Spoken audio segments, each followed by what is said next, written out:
So now that we have the authentication part of the website all finished, we're moving on to the to-dos. Now, in order to do that, we have to have a way to represent all these to-do objects. What is it that we need to create? It's the to-do model. What is this, Dora the Explorer? I don't know what I'm doing.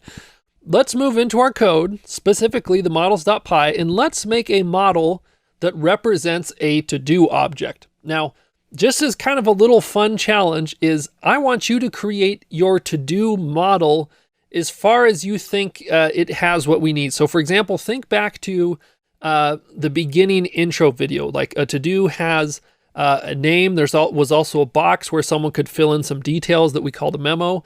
They could check whether or not it was important. We made a mark in time when it is that was completed. Another feature that we're going to want is to know when it is that they created their objects so that we can actually go ahead and rank those to show the oldest things first and the newest things down at the bottom. Just think about those different things and try and build out as much of this model as you can. Now, there's lots of stuff there that we just talked about, and particularly connecting these things to specific users that we have not covered.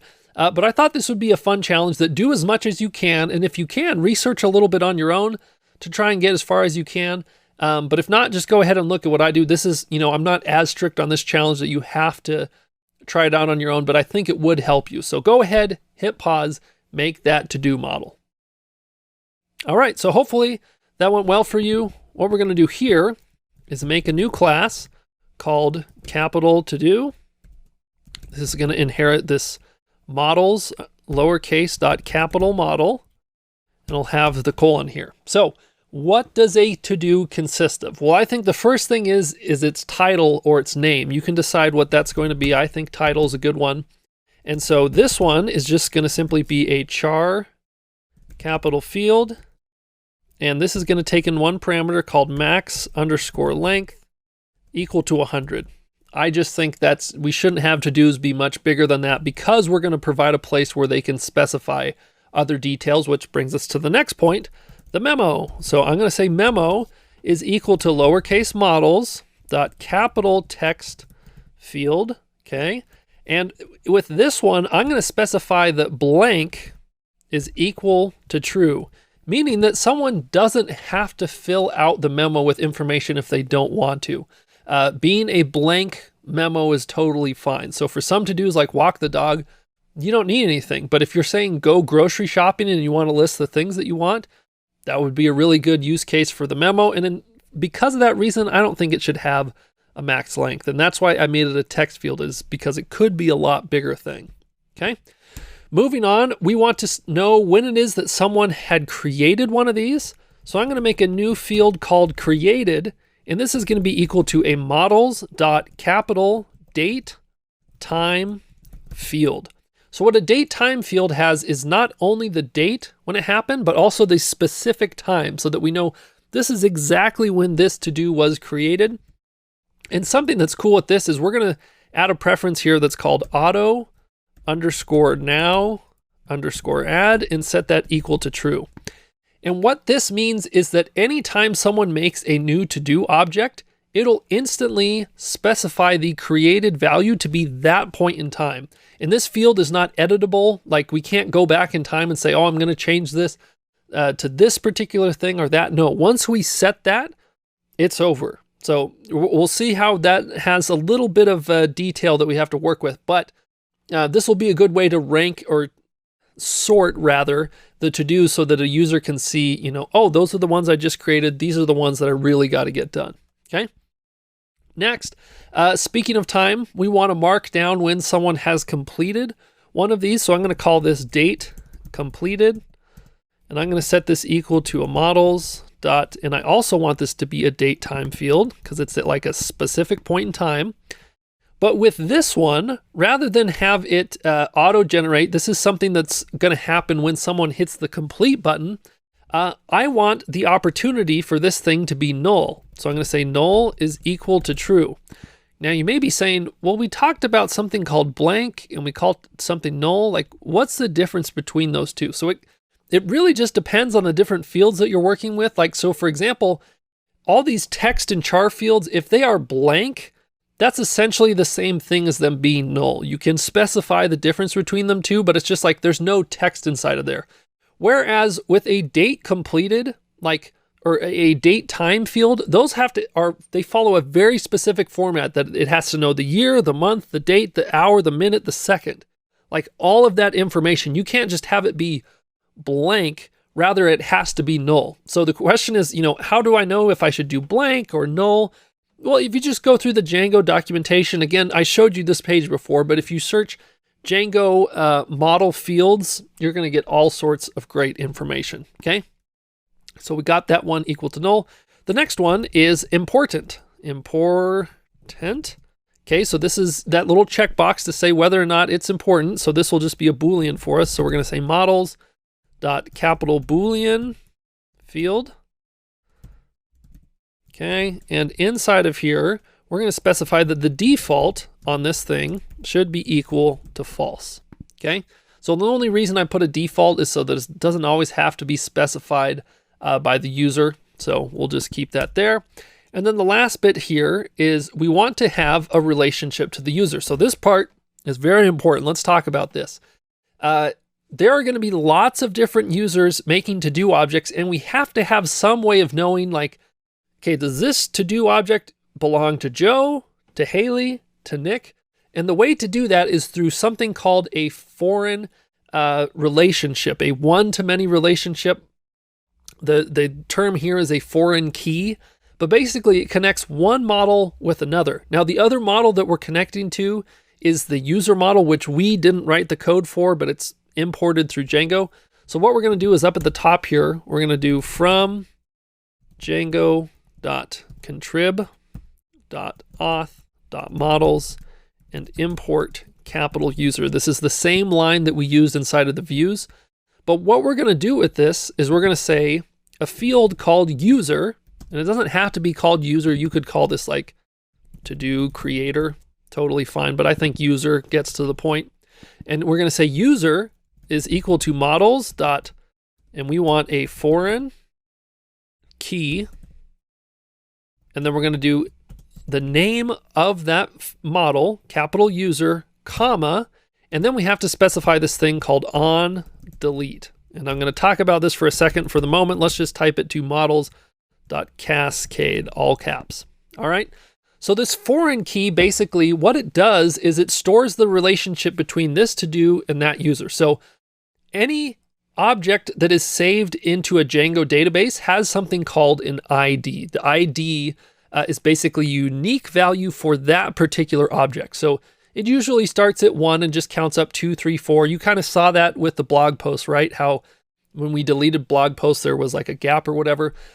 But when you set a foreign key relationship, what it does is it takes the ID of the user that's making this to do, and it saves that ID in this field. The reason this is important is, let's say I want to grab all of the to-do objects for the user Haley. What I can do is find what Haley's user ID is, which in fact, if we just go ahead and log into the admin here, like we can find this specific number. So I'm going to come back with my super user. Like let's find Haley here. Look, Haley's ID is 4. So now that we know that, if we want to get all of Haley's to do, we can search the database and say, give me all the to do objects where the user is equal to the ID of 4. And it's able to do that search, find those things, and then give us back those to do objects. So that's why this is so important. That's what a foreign key relationship is about, is you're saying, okay, one user can have lots of different to-dos, but a to-do can only belong to one user. It's a one-to-many relationship. Okay, this is kind of getting to database talk. You can get much more involved with this than I'm talking about. There's like many-to-many relationships that can get all sorts of complicated. But anyways, this is a great starting point for us. All right, so with this, let's go ahead and save this. Anytime we have a new model, what do we got to do? We have to make a migration for it. So we're going to go to our terminal, do a Control-C, and I'm going to say manage.py make migration. Okay. And I misspelled this, I guess. Make migrations. Oh, I just needed to add an S. Okay, so I've gone ahead and done that. Next thing that I need to do is actually migrate the database. So this will actually apply these changes to my SQLite 3 database here. So I hit enter on that. Does those things. Great. Now to be able to see these, I have to go to this admin.py, and I'm going to register this here. Like, for example, if I go back to the admin, and well, I have to be running the server here. But if I come back to this page, look, there's no to-do objects. So I have to come back to my code, and here inside of my admin, I have to import my model. So I'm going to say from.models import capital to-do. Okay, so then I'm going to say that I want to admin, which is what we imported there, .site, .register, and I want to import capital to-do just like that. So I'm going to go ahead and save this, reload this page, and check this out. We can click on the to-dos, and there's no to-dos right now, so let's go ahead and just manually add one. So I'm going to say something like walk the dog. This is really important, so I'm going to check that box. We have the date completed. We can specify the user. Let's make this belong to Haley, and let's go ahead and save that. And it's saying, oh, date completed is required. Okay, so I realized my mistake. If we have the code the way we do right now, if we were manually to create our own creation forms, that would be fine. But with the Django admin, if we want to be able to create these objects with date completed not set, not only do we have to say null is equal to true, but we also have to specify that blank is equal to true. So my mistake for not setting that. But since we made a change to the model, we have to go back to our terminal, and we have to make migrations. Okay. Then we have to migrate. Then we are going to run the server. Then we can now reload this page, and I'm going to make a walk the dog that is very important to me, belongs to Haley. And then I'm going to save that, and now we were able to make a to-do object. Okay. So great that we made it. Although remember, this isn't great that if I want to see all the to-do objects, this isn't an awesome name. So I'm going to come back, and inside of my class, I'm going to make a new function called underscore string underscore, and I'm just going to pass self inside of here. And I simply just want to return back self.title. So this is a little bit easier to read. I'm going to save this, reload this, and you can see, oh, walk the dog. Okay, that's a little bit better. There's one last piece that I want to talk about here, and that's that all the information seems to be showing up. The title, the memo, date completed, important, the user. But if we go back to our model, there's actually one that's missing here, and that's the created. And the reason it's not showing up is because we can't edit that piece of information. And the admin is sort of protecting us from that, saying like, oh, I don't want you to be able to touch that. You said that you didn't want to. So the way that we can make it at least show up, not even editable, but just show up there, is we can come back to Atom, and we're going to go to our admin here. And what we're going to do is specify that we want to be able to read that as a read-only field. So we're going to make a new class inside of this file. We're going to say class. You call this whatever you want. I'm going to call it to do admin. Okay, but the important part is inside of the parentheses, this has to inherit from admin dot capital model admin. Okay, and then we have our colon there, and then we set one field called read only underscore fields, and this is equal to, and we'll just put inside of parentheses here, created inside of a string and then a comma. Okay, so we're going to save this, or I forgot one piece, after the register to do, we're also going to pass forward this class. Okay, so this little model admin that we're making right here, this is essentially, if you want to customize what the admin interface looks like for a particular model, you can do that. In this case, we're doing something really simple. We're just saying, hey, add this read-only field called created. So let's go ahead and move back to our model, make sure that's the exact same name. So with this, now if I reload this page, look what's been added. This little field that says created, and it's got the time exactly when this thing was created, although there's no way for us to edit that.